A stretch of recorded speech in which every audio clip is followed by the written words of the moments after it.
ઘટના 24 તારીખનો કાર્યક્રમ છે આ. પછી 25 તારીખે એમનો ફોન આવેલો અને જે કઈ ઘટના આપ સૌ વાકેફ છો એનાથી.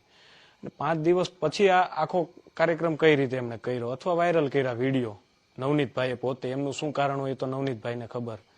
અને જે મારા ફોનની વાત છે તો મારા સુધી એમનું ઓડિયો રેકોર્ડિંગ આવેલું કે જેમને મારા બાપુજી સાથે વાત કરેલી, જે વાસ્તવિકતા છે આપને કહું, ઓડિયો ક્લિપ કે ભાઈ એ જે વાત કરે છે કે ભાઈ ટ્રસ્ટી, મેનેજિંગ ટ્રસ્ટીની ટ્રસ્ટી કોઈ એવો વિવાદ જ નથી. જોકે એ કોઈ માફી માંગે કે આ લેવલે એ હદ સુધી જાય એવો તો કોઈ બનાવ જ નથી કે અમારી ઘટના સુધી પહોંચવું પડે, પરિણામ સુધી.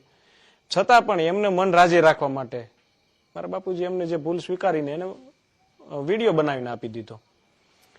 તેમ છતાં 3-4 દિવસ પછી એમણે વિડીયો મૂક્યો મારા બાપુજીનો, અને પછી જે આખી ઘટના ઘટી અને એમને જે કઈ મારામારી થઈ હોય એમાં નવનીતભાઈના પોતાના 3 નિવેદન અલગ અલગ છે. હું અત્યાર સુધી મૌન એટલે તો કે પોલીસનો તપાસનો વિષય હતો ને આપણે આ પહેલા બોલ્યા એ કઈ વ્યાજબી નહીં. અને ડીવાયએસપી શ્રીએ સમગ્ર કેસની માહિતી મીડિયા સમક્ષ આપી છે. દારૂનો અને રેતીનો કેસના આવા બધા તો એ કામીભાઈ કરે છે. અને કઈ રીતે અમારી ઉપર આક્ષેપ નાખ્યો 3-4 દિવસ પછી કે ભાઈ સતત કાંઈક ને કાંઈક જયરાજનું નામ કઈ રીતે ખરાબ થાય કે હવે તો એ નવનીતભાઈને પોતાને ખબર હોય.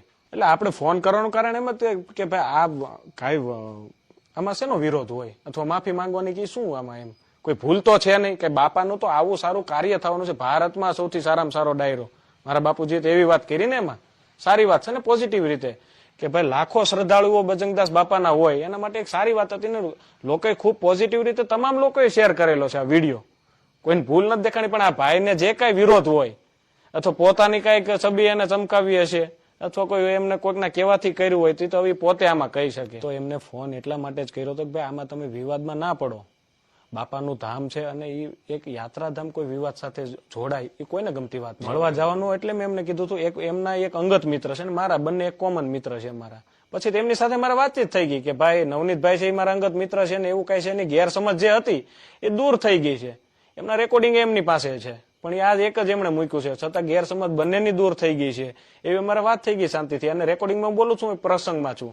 અને બીજા દિવસે આખી આ ઘટના ઘટે અને ઘટના ઘટી ગયા પછી એને 3 દિવસ પછી યાદ આવે કે આ બધું જયરાજભાઈ ને માયાભાઈ કરાવ્યું. તો આ ક્યાં છે વ્યાજ? તેમની સાથે મારે કોઈ વાંધો નથી નવનીતભાઈ જોડે કે બીજી વાર મારે એમની જોડે વાત નથી થઈ. તો એ હદે કોણ એમના પગને હાથ ભાંગે? કે દુશ્મન છે મારા, કે વિવાદ થયેલો છે, કોઈ દી મળ્યા નથી. અને પોતે એના વિડીયોમાં કહે છે કે ભાઈ મારે આ બધા સાથે તકલીફો ચાલે છે. અને ઘટના ઘટી જે મારામારીની ત્યારે એનું પોતાનું નિવેદન તમે સાંભળો કે હું એક ભાઈનું રેકી કરતો હતો, એક 4 વ્હીલની પાછળ હું જતો હતો, પછી ઉભા રહ્યા ને એને પછી મને માર્યો, ટ્રેક્ટર કઈક રેતીના ચાલતા હતા.